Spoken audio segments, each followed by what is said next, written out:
Hi, guys, and welcome to the Truth Factor, where we do headlines with an attitude. Trying to do this on the fly, guys. We're getting ready to take the kids to the park here, um, but we have a few articles to cover, so I want to go ahead and get them out to you. There's been just a few things happening.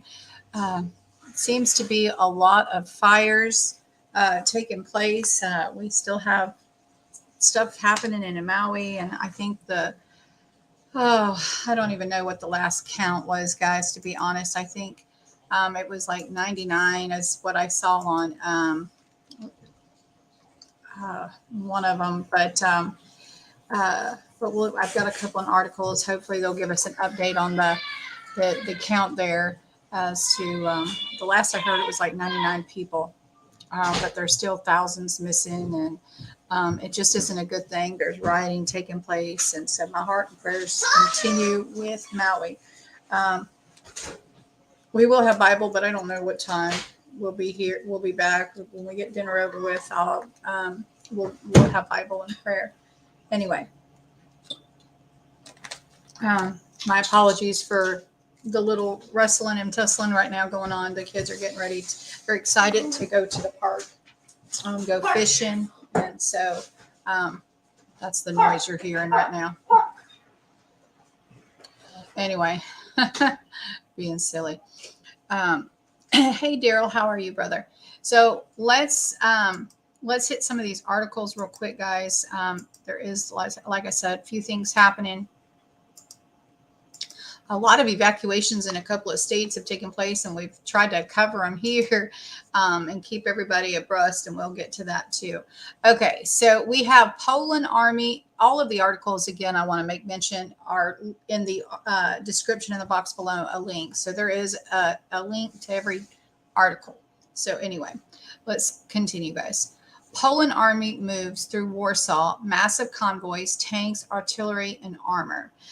Poland is moving its army into position to enter Ukraine and possibly Belarus with a massive force of tanks, artillery, rocket launchers, and thousands of troops. Video from Warsaw shows the massive convoy moving through the city at night. That's a lot of equipment, guys. Looks to me like Poland is trying to become the next Ukraine. I don't know if they're trying to become it, but it definitely looks like something is going to take place. That being said, let's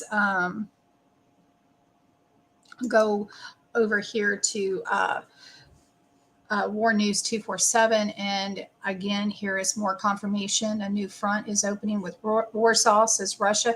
Imminent conflict with Poland in a state of war. 7 divisions. The world will never be the same again.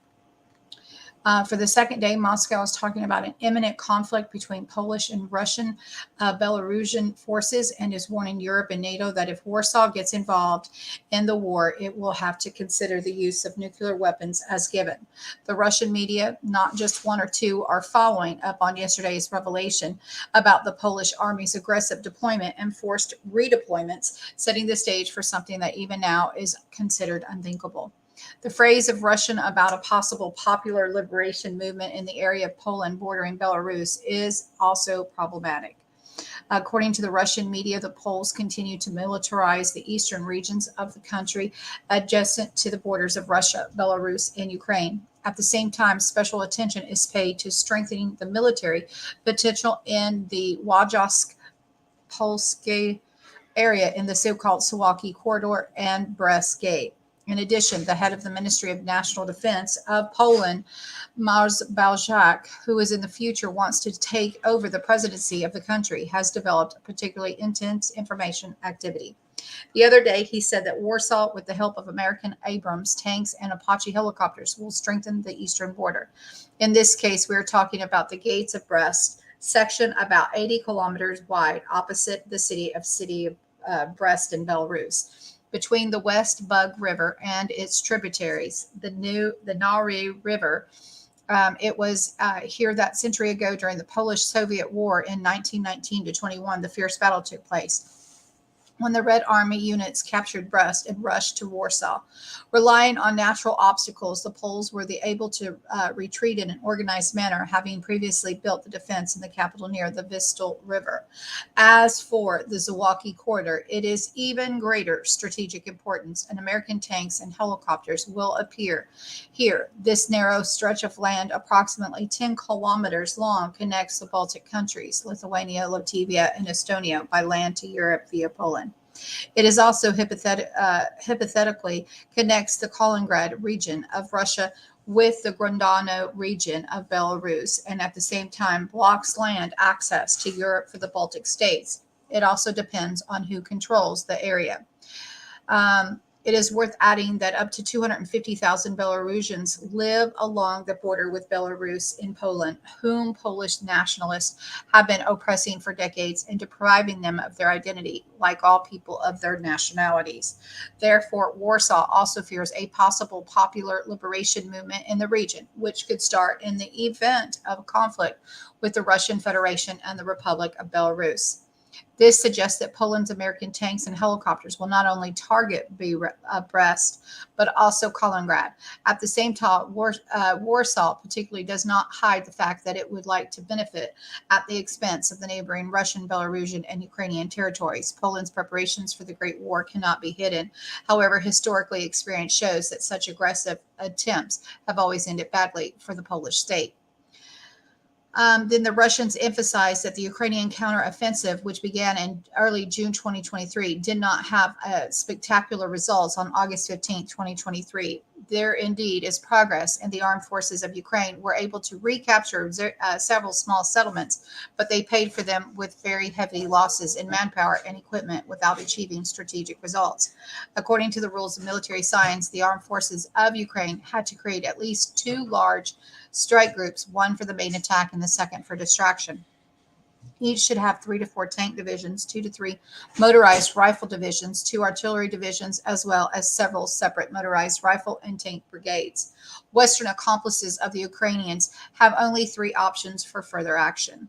The first is to put Ukraine at the mercy of President Putin, who will forgive everything and resume the sale of natural resources at a partner discount, and NATO will return to the borders that existed before its expansion to the east. The second is to maintain the combat core of the armed forces of Ukraine and continue the supply of more modern offensive weapons, mainly aviation fighters, air defense system, tanks, and long-range missiles. After the new counterattack is possible sometime in the winter of 2024, before the presidential election in Russia, or next spring, when the rearmament process will pass from quantitative to qualitative result. Third option, to involve a new player with new powers in the war against Russia. This is the worst option since it means the start of a direct involvement of the NATO bloc in the war. That new player will obviously be Poland and possibly the Baltics. After the start of the Russian special military operation, Warsaw began its own covert mobilization, raising the number of Polish army to 300,000 people. Instead of 3 divisions, the number of which had already been put in state of war, 6 have been created, and the 7th is about to appear. Another 4 divisions will be placed on war footing for a total of 7. Under the guise of NATO exercise, the Polish army has been systematically moved to the western border of Belarus and has already been deployed in an offensive formation in the direction of Grodno, Volhyssky, and Brest. Thus, everything is already ready for the introduction of foreign troops on the territory of Belarus, which automatically means conflict between the Union State, the Russian Federation, and the Republic of Belarus, and the NATO bloc. In this case, the North Atlantic Alliance has already been prepared in 4,000 pages, the biggest defense plan since the Cold War. According to it, up to 300,000 NATO troops will be deployed in Eastern Europe in 2 stages. In the first stage, 100,000 troops will be transported in 10 days from the time of the order is received, and the second echelon of aid will arrive within 30 days. These forces are in addition to the 100,000 U.S. troops already deployed in the EU. The areas of responsibility of the Western partners in Eastern Europe are divided as follows. Germany will be responsible for Lithuania, Britain for Estonia, Canada for Latvia, and the USA for Poland. The overall picture is extremely bleak. Poland and the Baltic states are openly preparing for a direct conflict with Russia and in Ukraine and Belarus. Things are moving towards the use of nuclear weapons in Eastern Europe, which official Minsk should do. Otherwise, it simply will not stop this combined force of NATO bloc in any way. After that, the world will definitely not be the same.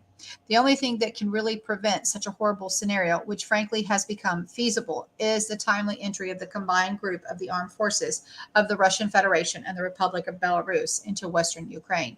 This would nullify Warsaw's ability to seize Galicia and Volhynia and cut off NATO arms supplies to Ukraine, allowing Russia to achieve an uncompromising victory next year. Otherwise, the use of tactical and at least nuclear weapons in Europe seems to have no alternative. It looks like it's going in a direction we did not want, guys. Was this what they wanted all along? I don't know, but I'm going to tell you a lot of things have taken place since we last met. NATO has admitted defeat. Ukraine must cede territory to Russia to join Moscow. You will also hand over Kyiv. A bombshell statement by which NATO admits its defeat in the war with Russia was made during an interview with Norwegian media by a close associate of NATO Secretary General Jens Stoltenberg.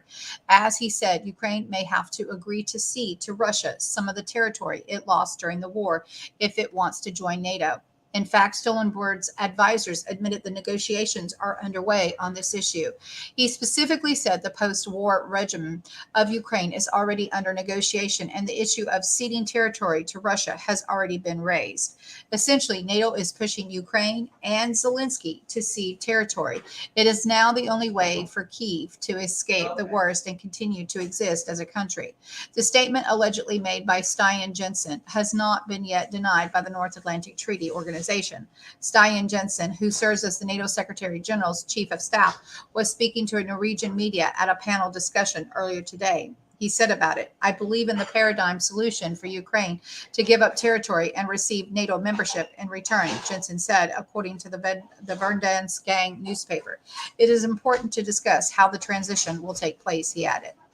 Jensen also echoed what NATO Secretary General Stoltenberg had said earlier. Ukraine must decide for itself when and under what conditions it wants to negotiate.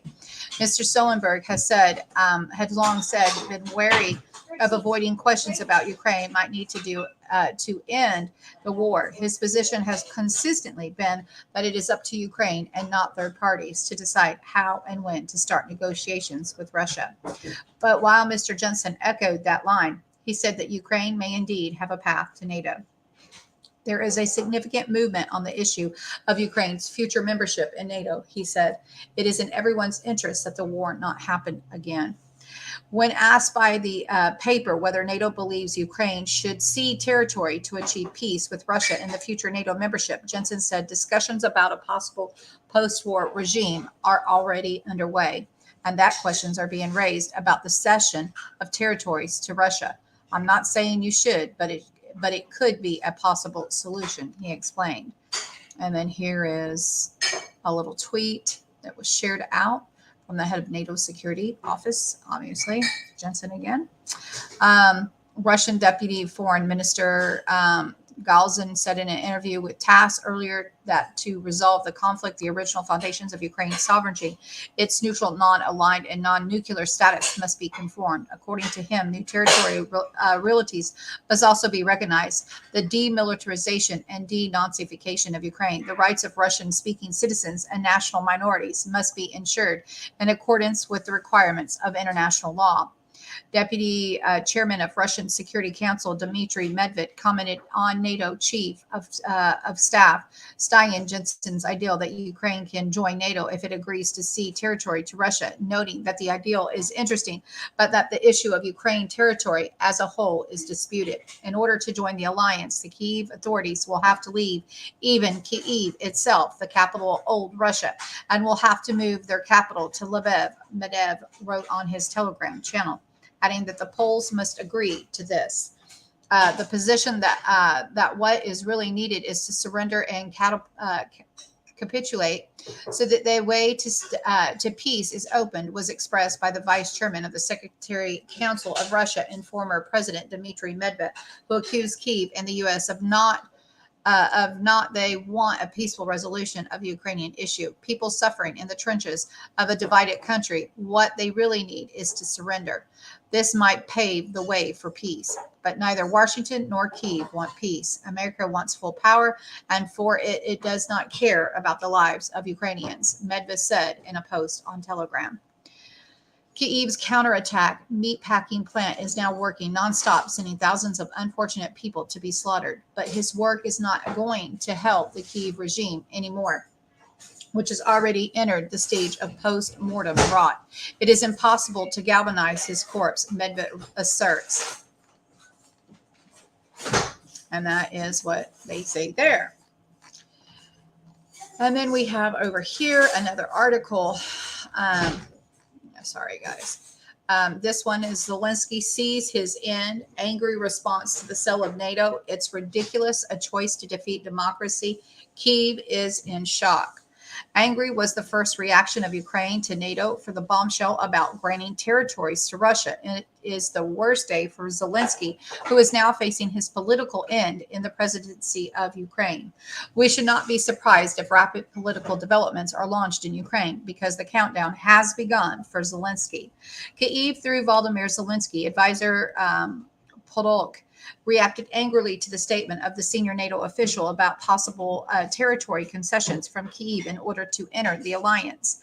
In long post on Twitter, Zelensky's advisor speaks about a ridiculous proposal and a deliberate choice to defeat democracy. In detail, he wrote, territories exchanged under an umbrella of NATO. It is ridiculous. This means deliberately choosing to defeat democracy, encouraging a global criminal, persevering the Russian regime, destroying international law, and passing the war on to other generations.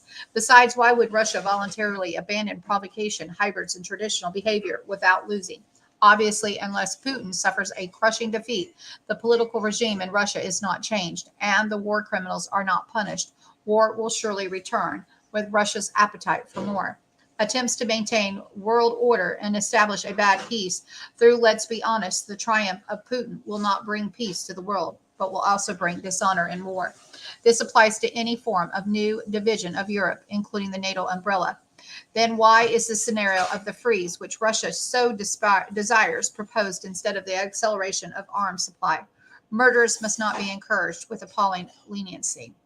The shaping of the narrative of giving territory to Russia for the exchange for joining NATO is absolutely unacceptable. Ukrainian Foreign Ministry spokesperson Olga Nikolenko said on a Facebook post, responding to a statement by Stoltenberg's associate. Discussions about Ukraine joining NATO in exchange for ceding part of Ukrainian territory are absolutely unacceptable. We also take it for granted that alliances as well as Ukraine do not exchange territories, Nikolno stressed. He also warned that this concession or unconcessions participation of NATO officials in shaping the narrative about the possibility of Ukraine ceding part of its territory is playing into Russia's hand. Instead of, according to Nikol, it is the interest of Euro-Atlantic security to discuss ways to speed up Ukraine's victory and a full NATO membership. Finally, the diplomat noted that the Ministry of Foreign Affairs of Ukraine is determined to continue fruitful cooperation with the NATO Secretariat to achieve these goals. Oh, mercy, mercy, mercy. All this backhand door dealing and double crosses. Anyway. Then we also have Trump indicted in Georgia, 41 count indictment against Trump and 18 others. The state of Georgia has indicted former President Donald Trump, 18 and 18 others, including Rudy Giuliani, Mark Meadows, Sidney Powell, and more on felony charges, which include racketeering and more. According to the initial reports, the indicted include Rudy Giuliani, John Eastman, Mark Meadows, Kenneth Chesebro, that's probably Chesebro, Jeffrey Clark, Jenna Ellis, Ray Smith, Robert III, Robert Cheeley, Michael Roman, David Schaefer, Sean Tresher, Still, Stephen Lee, Harrison Floyd, Trevon Kude, Sidney Powell, Kathleen Latham, Scott Hall, and Misty Hampton. In an introduction to the indictment, prosecutors allege that there was a conspiracy to change the outcome of the 2020 election in favor of Donald Trump. Defendant Donald John Trump lost the United States presidential election held on November 3rd. One of the states he lost was Georgia. Trump and others defendants charged in this indictment refused to accept the Trump loss, and they knowingly and willfully joined in conspiracy to unlawfully change the outcome of an election in favor of Trump. That conspiracy contained a common plan and a purpose to commit two or more acts of racketeering activity in Fulton County, Georgia, elsewhere in the state of Georgia, and in other states, the indictment reads. Developing fast, check back at 11:44. There are 19 people charged in the Georgia case. According to the indictment, we have named all these people. I'm trying to see. I guess they added Ray Smith. I don't know. I don't see Harrison Floyd, Stephen Lee. Stephen Lee, that's the name, I think. That wasn't on there earlier. Anyway, charges against Donald Trump is violation of Georgia RICO Act, solicitation of violation of oath by a public office, conspiracy to commit impersonating a public officer, conspiracy to commit forgery in the first degree, conspiracy to commit false statements and writings, conspiracy to commit filing false documents, conspiracy to commit forgery in the first degree, conspiracy to commit false statements and writings, filing false documents, solicitation of violation of oath by public officer, false statements and writings, solicitation of violation of both by public office and false statements and writings. That's on there twice. But anyway, I'm kind of crazy, guys. That's his charges. And then we have the disaster here in Hawaii is a reminder why we should stockpile critical meds. Everyone knows that the next crisis is just around the corner. For many in Hawaii, the next crisis has arrived. The deadliest wildfire in 100 years has claimed the lives of 96 people so far. I think I heard it was up to 99, but I'm not sure. With hundreds missing, the island of Maui has been devastated and injured. Residents are being left without access to critical medicines. Guys, there was also, we covered it yesterday. Texas is saying that like 3/4 of their state is under some kind of effect from fires. There was Sabine Parish in Louisiana was also under fire that they were evacuating people, as well as the place in Oregon that we covered yesterday, guys. All kind of crazy, all these fires all at once. So they're saying this is a jarring reminder that you cannot be caught unprepared and that you should simply rely on the governments to help you in the event of an emergency, whether it comes from wildfire or bioweapon or something much more mundane like a tick bite. You and your family need to be prepared. That's where the wellness company comes in. You know, the wellness company that greet doctors like Dr. Peter McCullough and Dr. Jim Thorpe are regularly in media speaking out against the broken medical establishment. Anyway, I'm going to leave this here. There's a bunch of information here that I feel that you might want to have. But here we have from Hal Turner about how the desperate residents are looting businesses and robbing people at gunpoint, Maui locals say. Desperate survivors of Lahaina, Hawaii fires are looting and robbing people at gunpoint as they wait for food and shelter in the aftermath of the Maui wildfires, Hawaiian locals said. There's some police presence, there's some military presence, but at night people are being robbed at gunpoint. Co-owner of Lahaina bar called the Dirty Monkey, Matt Robb, told Business Insiders. Robb added, people are raped and pillaged. I mean, they're going through houses, and then by day it's hunky-dory. So where is the support? I don't think our government and our leaders at this point know how to handle this and what to do. Media outlets reached out to the country of Maui for information, to the county of Maui for information about the alleged looting, but did not hear back by time of publication.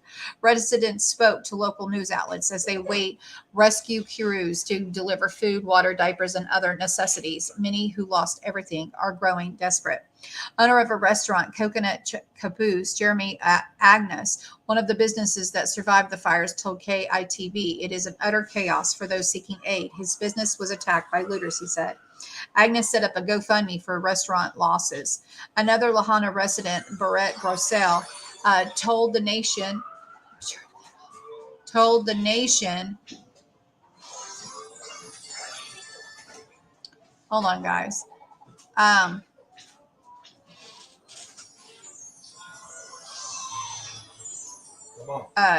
Told the news station he and his wife are now homeless and wearing donated clothes. He said that he understands the desperate measures by some Lahana survivors are taking. When your children are starving after almost burning to death and the police won't let people drive in to give you necessities, you may turn to desperate measures. It is unfortunate people are turning to looting right now, but it is not. It is about helping them and not villainizing them, he said. So again, we heard about them not allowing, help in, and so again, they're helping themselves. So he's trying not to villainize it. He's saying an Oregon resident who flew in to provide aid to residents was robbed at gunpoint soon after his arrival. KITV reported. One user of an X, formerly Twitter, wrote Sunday, looting is happening in Lahana Town. The only thing left was my uncle's house was a fireproof safe. Family went to check on the property yesterday only to find the safe had been pried open. The last of their possessions are gone. Another user wrote Friday that the looting is out of control after the wildfire ravaged Lahaina last week. The aftermath revealed a landscape of destruction. Thousands of structures were lost, forcing residents to evacuate. Only 3% of the search zone has been combed through by cadaver dogs and crews amidst the ruins, according to Maui Police Chief John Pelter.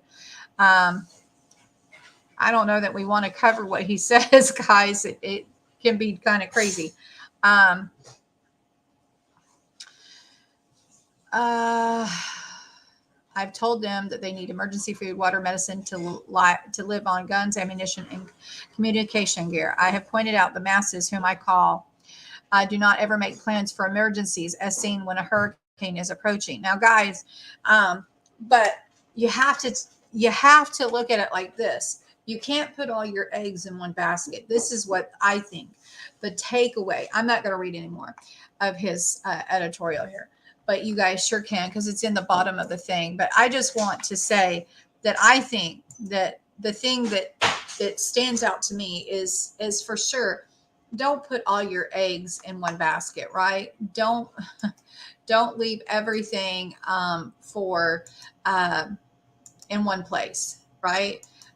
Anything is possible. As we have seen, these things have taken place. So if you have family, elsewhere, maybe you might want to that is close. Maybe you might want to put some stuff over there, and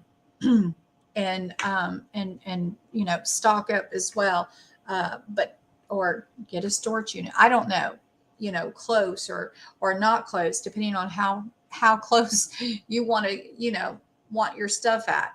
But I would say not having all of our eggs in the same basket is definitely key to keeping things, again, nobody expects or wants any of this to happen. We don't ever know what tomorrow holds. But if you have Jesus Christ, you know that he is our provider and our protector. I just want to, again, hello, Dennis. How are you? Hello, Drain. How are you? I hear you. Hey, Walter. Good to see you, brother.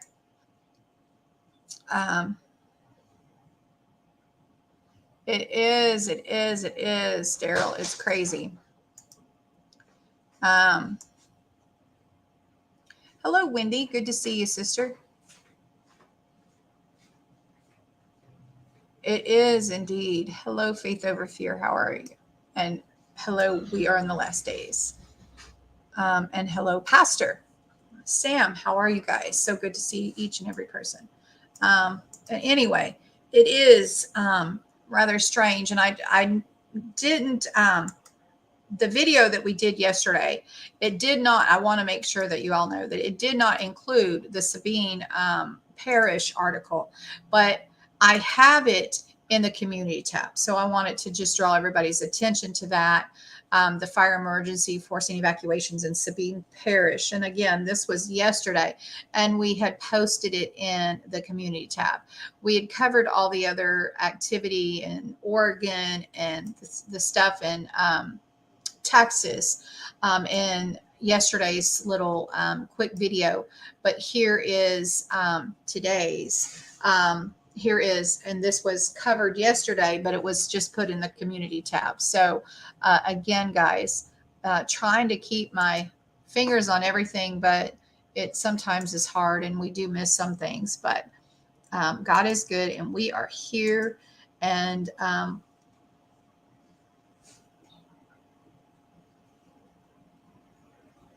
yes, I know. I saw your video you sent me, Dre. It was very telling. I'm glad to hear that, Dennis. Glad to hear that, brother. Um, it is indeed, isn't it? It is all crazy. That's for sure. Most definitely, all the things that are coming out. But again, everything that is hidden in darkness will come to light. Anyway, the kiddos are ready to go fish, and hubby is waiting patiently on me. He's been trying to keep everybody and everything kind of quiet in here. It's been a tall task for him, especially since they're so anxious to go. But I wanted to give you those updates, especially about NATO. I'll tell you, and the Ukraine ceding territory mess. You almost have to ask yourself if there hasn't been some kind of double cross taking place. I don't know, guys. I don't know. All of these things that are taking place are definitely kind of interesting. And then as if I guess Russia's saying they've defeated Ukraine, so now they're moving on to Poland. I don't know, and Poland is gearing up for them. So who knows what tomorrow holds, guys? But I do know who holds it. And so, with that being said, I love you. And again, if anything breaks, I definitely will try to bring it to you. Yeah, I seen that, Dennis, that they're trying to say that there was some kind of laser beam that took place and things of that nature. And I'll tell you, there's a lot of information floating around out there. And so we have to take all of it in, and we have to use discernment and wisdom. And when sharing that kind of stuff, and there's a lot of stuff that we share in Telegram that we don't share here. Basically, one, if we can't prove some of this stuff, it's hard to prove. Sometimes, a lot of people are talking a lot of crazy stuff right now. So we want to make sure that we're able to verify everything that we say here. And I know that there's things that we're not going to be able to verify, but that's what I like about Telegram, because we can share all that kind of information and then take the good and the bad and the ugly and decide what's truth and what's not for ourselves, right? Anyway.